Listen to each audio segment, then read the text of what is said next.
Hello everybody and welcome to another video tutorial. Now for this week's tutorial, since I didn't really get any votes in time for this video, I decided to continue with the Alice in Wonderland theme. Now in this case I'm working on the flamingos because they essentially, it's an interesting concept for an idea because essentially they're being used as clubs for a game with the queen. So since this is a very unusual thing to have occurring, I really wanted to approach the design for these flamingos. Now remember, when I do eventually do the queen, I am planning to make her a cannibal, so I kind of want to insinuate in the background elements that perhaps some of the flamingos that are actually being used for the game may not be currently alive. So you will see me add in the background an actual golf club that kind of looks like, insinuates this beer mug or a mug of some sorts, which helps insinuate a food-like product, and then you see the legs sticking out later on.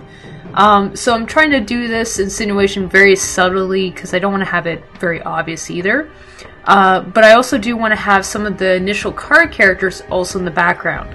Since the card characters will be much further in the background than the main design for this flamingo character, I'm gonna have very little detail added onto it. Now this entire image took about 4 hours to complete, so it wasn't a very long image to paint, but some of the details did require quite a bit of research and some technical finessing before they came about and were appropriate. Now, the jaw for a flamingo is very unique. It has very specific contours to it, and it was really interesting to try to get that shape. Once I got the shape for the actual beak of the flamingo, I was then able to start adding some really rough colors into the actual painting. Now when I started adding the colors, I actually used a multiply layer for this, and this was so that I could still see the line art behind it. At the same time, I also immediately turned off my reference lines for the perspective because I no longer needed those since I'm going to keep the perspective fairly loose. So, although I did insinuate some rough colors for the background, my main focus at this point is the character because this is a character design, so I have to focus most of my efforts in actually bringing about the actual character in this painting. So while looking at my reference material, I noticed that obviously flamingos are mostly pink. Now most of that actually comes from their diet. Since they eat so many crustaceans, and I believe it's shrimp unless I'm mistaken, they actually become pink because essentially that's all they eat. It's roughly the same thing that would happen to us if we ate a ridiculously large amount of carrots. We would actually turn orange. But we would have to exclusively eat carrots essentially for a long period of time for that to occur.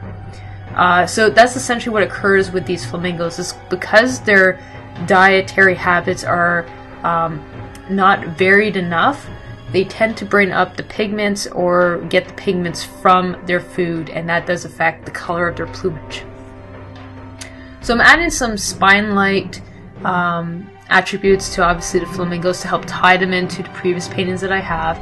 Once again, that's a very strong focus with all my images, to make sure that they tie together, which is also why I included some rough character paintings behind this character for the card designs that I originally came up with.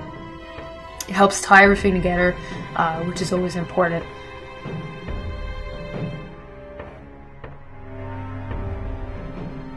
I'm just roughing in some foliage, some roughing in the greens. I don't want the greens to be too pronounced, so I will soften them out a little bit near the end, and you will see that shortly. Mainly working on the feet right now, and working on the details for the actual bag that's holding the other flamingos, essentially, which are the other clubs. Now the card characters are much further in the background, so they become much smaller as a result. I'm just toning down some of the colors because most of these characters you wouldn't see very much of them because they're so far away. So it's important to include some form of cloud-like appearance to help push them back and keep them from drawing too much attention to themselves as well. So darkening up some of the elements, and I'm just adding a color burn layer to this, and then a color dodge layer to it to help brighten and darken up some key areas. And after that, I go in with a normal layer and I further add some of the details by sampling in the colors that I already have within the painting. So I'm just adding some cartilage and some additional strokes to really help show that gritty look, because all these characters need to have a bony light aspect to them, and that's very much a theme throughout all of the imagery within this piece.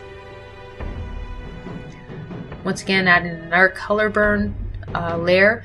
That's just going to help bring out some of the colors that I already have in the painting, and really emphasize some of the pink in the flamingo.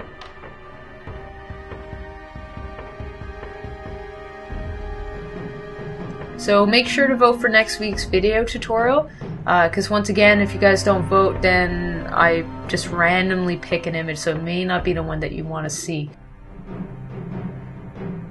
So thank you guys for watching, and I hope to see you guys soon, so thank you and take care.